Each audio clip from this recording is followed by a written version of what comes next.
Drafts are changing, ladies and gentlemen.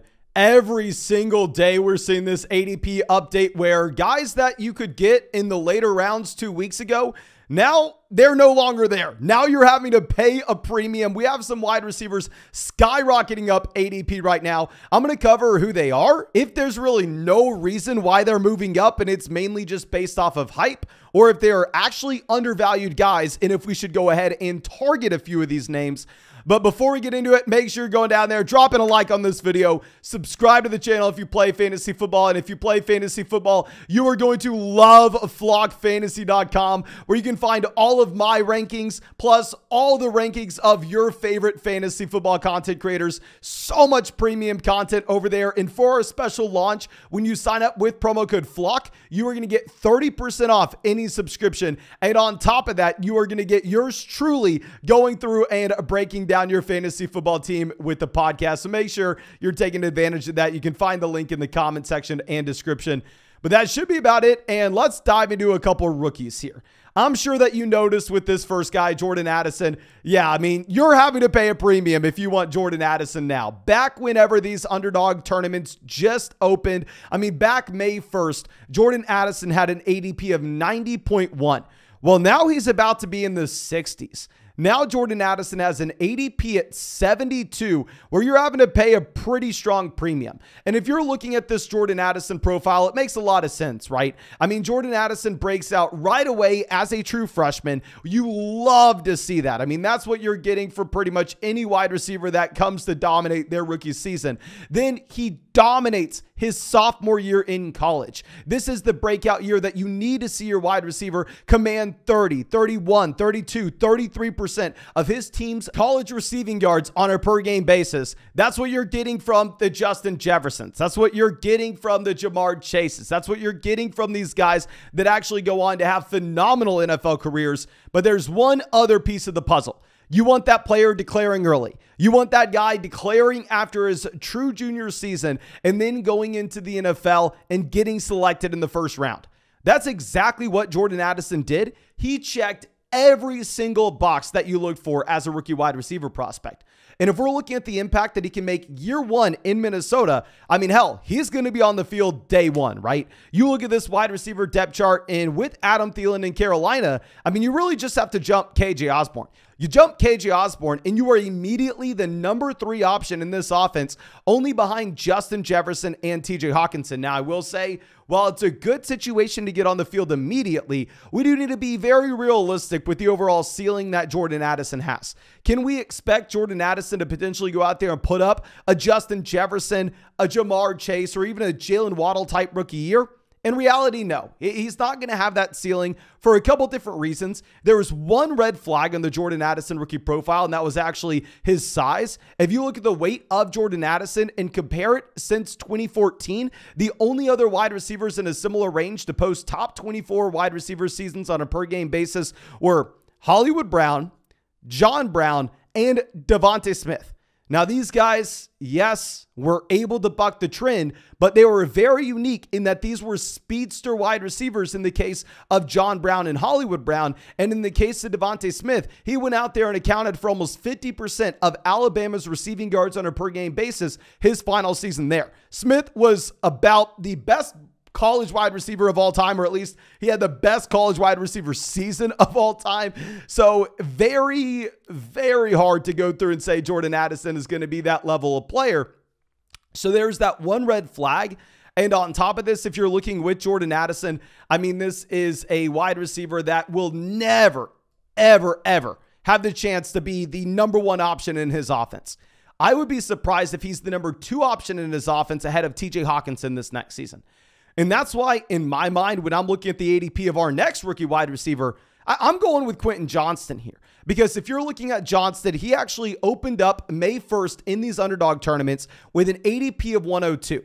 Currently, he has risen just like Jordan Addison. He is going at pick 86. But you are getting Quentin Johnston significantly behind Jordan Addison. And in my mind, I think this is a wide receiver that maybe has a higher ceiling. Because if you are looking at Quentin Johnston, all those same boxes that you like to see with Jordan Addison, he checks as well. He breaks out as a true freshman. Not only does he break out as a true freshman, he dominates as a sophomore. He declares as a junior. He goes round 1 of the NFL draft. He checks every single box that we look at. Now, there is a difference between the two, which does favor Jordan Addison. Addison will have an easier time getting on the field immediately, right? I mean, we were already going through and looking at this. I mean, you really just have to jump KJ Osborne. Whereas if you're looking at Johnston, you have to first jump Joshua Palmer. Then after that, you're just going to be on the field for 3 wide receiver sets. And if you want to get on the field for 2 wide receiver sets, you're going to have to jump either Keenan Allen or Mike Williams. So it's going to be a little more difficult to see Quentin Johnston have the immediate day 1 impact that you may get from a Jordan Addison. But if we're looking at the ceiling, I actually believe that you are going to have a higher ceiling with Quentin Johnston in that he could eventually be the number 1 option in his offense. You could see Quentin Johnston by the time we get to week 12, if everything goes right, when Keenan Allen's in year 10 of his NFL career, when Mike Williams has really never been a true alpha outside of a 5-game stretch, you could see Quentin Johnston be the number 1 passing down option for Justin Herbert.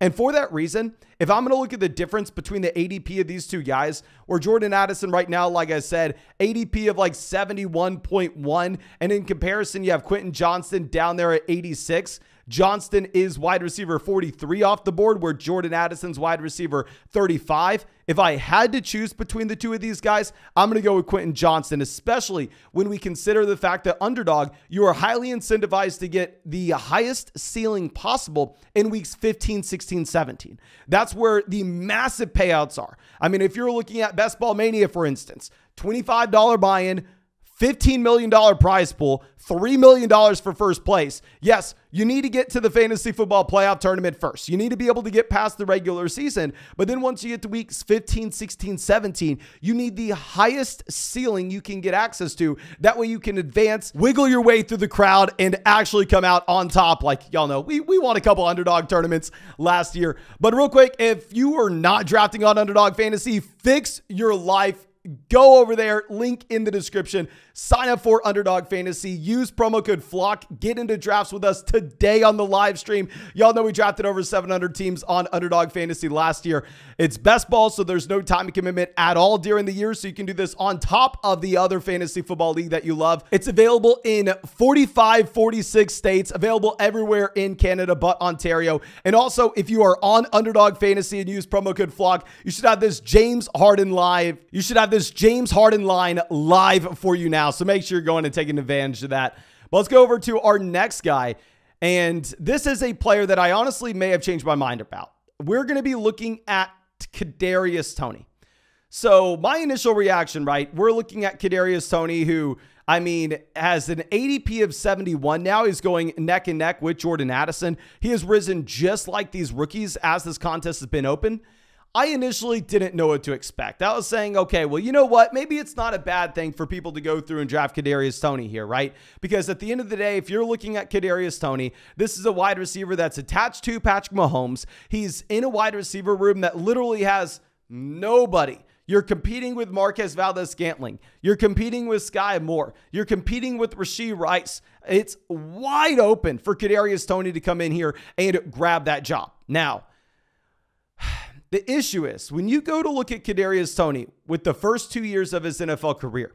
Now, of course, these have been very weird seasons in that he's changed a team. Not only did he change a team, but at the same time, he's dealt with a multitude of injuries. So it's very hard to just box score scout Kadarius Tony and say that this is the player he truly is. It's very difficult to do that.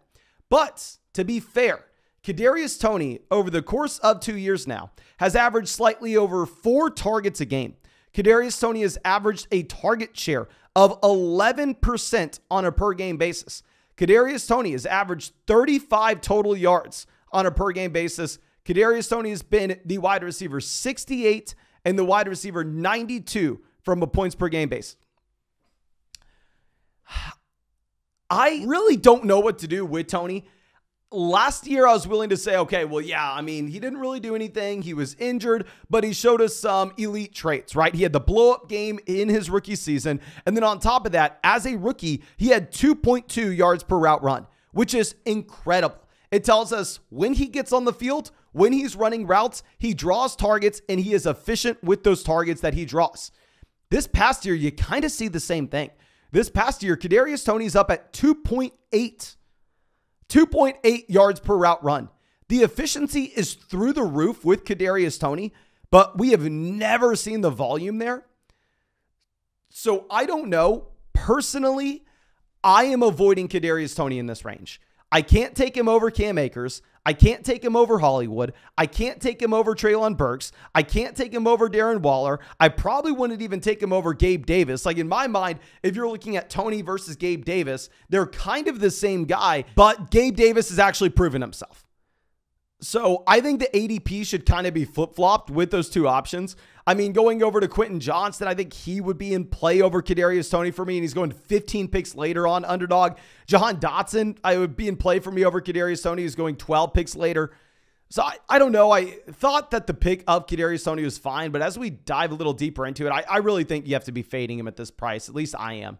Now, going over to someone that we were avoiding last year, but maybe I'm coming around on, Allen Lazard is someone that's been moving up draft boards where he started out being pick 125 and now he's up to pick 113. I mean, if you're looking at Allen Lazard, he's currently going as the wide receiver 52. To be honest with you, I really haven't drafted much of him just because in general, in this range of drafts on Underdog, I'm avoiding wide receivers and I'm going with running back, tight ends, quarterback instead. I'd rather draft Geno Smith. I'd rather draft Pat Freiermuth. I'd rather draft Rashad Penny. I'd rather draft Dalton Kincaid. I'd rather draft Damian Harris. I'd rather draft Khalil Herbert. So I'm never really taking wide receivers in this range.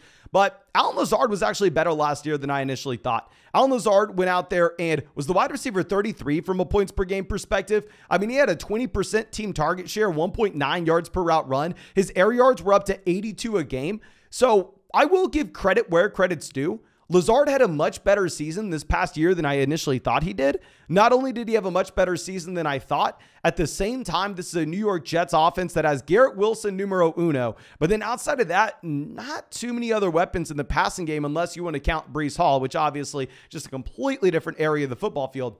So I was ready to come and record this video and say Allen Lazard's a bad pick here. Do not take Allen Lazard. But I'm completely fine if you want to. I mean, if you grab Aaron Rodgers the round before and you're like, man, I just took Rodgers, I want to get the stack, let me take Lazard, I think it's fine. Now, going over to our next guy here, Darnell Mooney. Now, with Darnell Mooney, I know we got so much hate when we looked at the Chicago Bears passing offense and we said, do not draft DJ Moore. We said this is a very bad Chicago Bears passing offense. I mean, since the year 2010, the Chicago Bears have been the worst passing offense in modern NFL history. Since 2010. That's like 13 seasons we're looking at. So we looked at that and said, well, yes, we should naturally assume the Chicago Bears significantly improve this next year. They're probably going to be the most improved offense in the entire NFL. They're going to go from the worst in modern history to still very bad. Do not draft DJ Moore. People hated us for it. I understand why. It seems like the Chicago Bears fan base is probably one of the strongest fan bases in the entire NFL. But if I'm looking at Darnell Mooney here, right? I mean, as of today, Darnell Mooney's not expensive in drafts. I mean, you are looking at a wide receiver that's being drafted, I mean, as the wide receiver 55. You'd go, okay, Mason, wide receiver 55? Come on, man, this is value. But if you dive into the numbers here, Darnell Mooney from the year 2000, yards per route run, 1.6 on average. Receiving yards per game, 47. Targets per game, about 6.5. His target share, slightly under 20%. He doesn't score touchdowns. And on average, he has been the wide receiver 57 from a points per game perspective over the past 3 seasons. And let me remind you, over the past 3 seasons, you've had nobody in Chicago to go to outside of Darnell Mooney.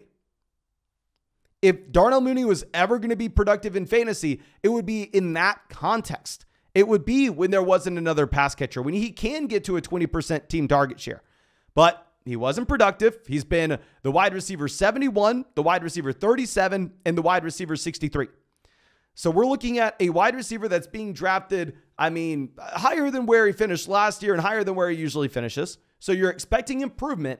But this season, he has more target competition than he's ever seen before with DJ Moore in Chicago now. Cole Kmet, another year older. Cole Kmet going to continue to develop. I may actually like Kmet. That'll be for another video.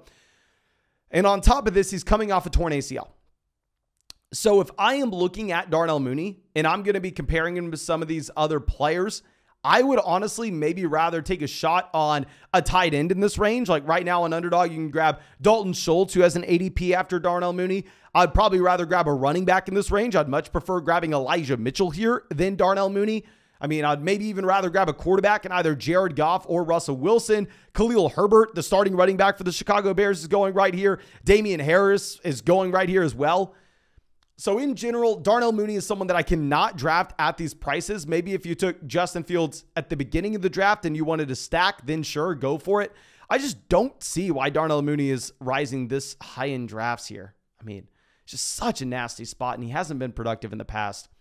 But I think that's all I have for you. Again, thank you so much for being a member of the flock and supporting the channel. I really hope you enjoyed it. Really hope you got something from it. And as always, go down there, drop a like on it, subscribe to the channel. And if you want to get access to my fantasy football rankings, find those on flockfantasy.com. If you want to get in a draft today, you know we're drafting every single day on the live stream on Underdog Fantasy. Find it in the description. Use promo code FLOCK for a 100% deposit match. And on top of that, go take advantage of the free James Harden bet that they have for everybody this Sunday. But I think that's all I have for you. Really do appreciate you. Really hope you have a great day, and really hope that we get to see you with the video tomorrow.